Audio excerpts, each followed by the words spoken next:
హల్లెలూయా, praise lord. దేవుని నామానికి మహిమ కలుగును గాక. ఈరోజు మనము సామెతలు 8వ అధ్యాయము 17వ వచనం చూద్దాం. ప్రేమించు వారిని నేను ప్రేమించున్నాను, నన్ను జాగ్రత్తగా వెతుకువారు నన్ను కనుగొందురు. వాక్యంలో మనం చూసినట్లయితే నన్ను ప్రేమించే వారిని నేను ప్రేమించున్నాను అనేసి దేవుడు వాగ్దానం చేస్తున్నాడు అనమాట. నన్ను ఎదుగు వారు జాగ్రత్తగా నన్ను కనుగొందురు అనేసి దేవుని యొక్క వాక్యంలో రాయబడి ఉంటున్నది. తమిళ్లో చక్కగా ఈ యొక్క వాక్యం రాయబడి ఉంటున్నది. ఏమని అంటే, అదిగాలే ఎన్న తేడువారుగల్ ఎన్న కండేవారుగల్ అనేసి ఈ యొక్క వాక్యము తమిళ్లో చక్కగా రాయబడి ఉంటుంది. దానికి అర్థం ఏంటంటే, ఉదయ కాలంలో రేకు జాములో నన్ను ఎదిగేవారు ఏం చేస్తారంటే నన్ను కనుగొంటారు అనేసి దేవుని యొక్క వాక్యంలో రాయబడి ఉంటున్నది అనమాట. కాబట్టి మనం ఉదయకాలనే లేచి మనం ప్రార్థించినట్లయితే దేవుడిని కనుగొంటామనేసి వాక్యం చదివిస్తుంది. ఒక్కొక్క రోజు మనము ఈ టైం నుంచి ఈ టైంకి మనం ప్రార్థన చేయాలి అనేసి 3 గంటల నుంచి 4 గంటల వరకు, లేకపోతే 4 గంటల నుంచి 6 గంటల వరకు అలా అనేసి ఒక టైంని మనం ఫిక్స్ చేసుకుని దేవుని దగ్గర కనిపెట్టినట్లయితే దేవుడిని తప్పకుండా దర్శిస్తాము. అదే సమయంలో దేవుడు మనల్ని మాట్లాడే దేవుడు ఉంటుంది. మనం ఆయనతో మాట్లాడుకోవచ్చు, ఆయన వచ్చి మనతో మాట్లాడుకోవచ్చు అనమాట.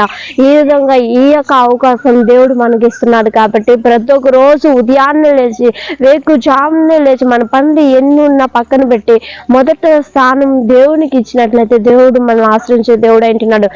మనం ఇప్పుడు తొందరగా లేచి పిల్లలకు టిఫిన్ రెడీ చేయాలి, స్కూల్ పంపించే పిల్లలు అయితే వాళ్ళకి అన్ని చూసుకోవాలి, వాళ్ళని అన్ని చేయాలి, టైం అయిపోతుంది అనేసి మనము త్వరగా పనులంతా చేసుకుంటాము.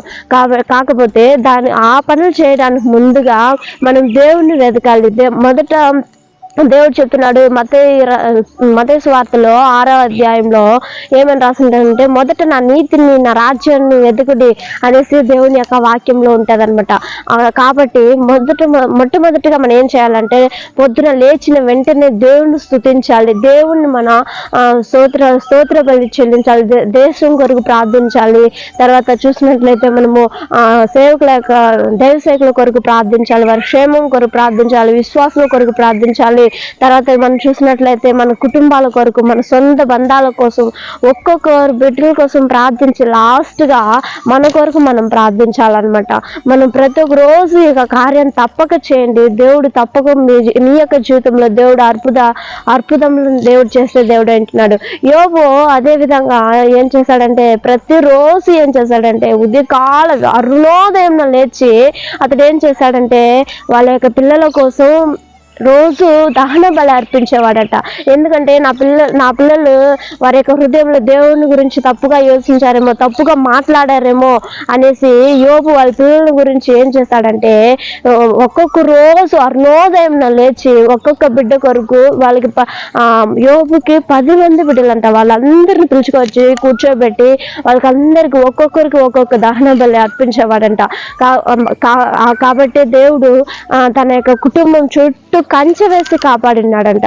దేవుని యొక్క కాపుదల్లో ఆ యొక్క యోబు తన యొక్క కలిగిన సమస్తం చుట్టూ ఏం చేస్తున్నాడంటే దేవుడు కంచె వేసి కాపాడినాడు.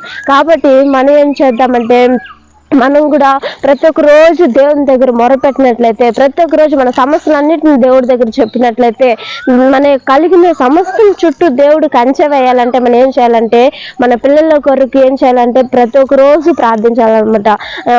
ఒక వాక్యంలో రాయబడి ఉంటున్నది, ప్రొద్దున మొదటి జాములోనే ఏం చేయాలంటే మన పిల్లల కొరకు మనం ప్రార్థించాలి అనేసి వాక్యం చదివేస్తా ఉంది. కాబట్టి ఉదయకాలంలో లేచిన వెంటనే మనమందరూ ప్రార్థన చేద్దాము, దేవుని వెతుకుదాము. దేవుడు తమిళ రాయబడిన రీతిగా ఉదయకాలంలో లేచి నన్ను వెతుకువారు నన్ను కనుగొంటారు అనేసి వాక్యంలో ఉంటున్నది అనమాట. కాబట్టి మనం ఒక్కొక్కరు కళ్ళు మూసినట్లయితే ఉదయకాల సమయంలో ప్రార్థన చేద్దాము.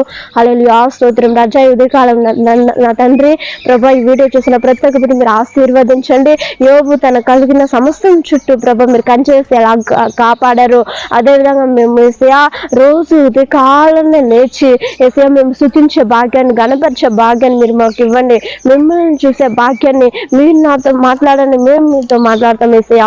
అలాంటి భాగ్యాన్ని ఏసయ్యా ఒక్కొక్క బిడ్డకి మీరు దయచేయగలరని నమ్మచ్చు. స్తుతి ఘన మహిమకే చెల్లిస్తుంది. నజరేయుని యేసు నామమున పొందుకుని తండ్రి, ఆమేన్. హల్లెలూయా, ప్రైజ్ లార్డ్. దేవుని నామమునకు మహిమ కలుగును గాక. God bless you.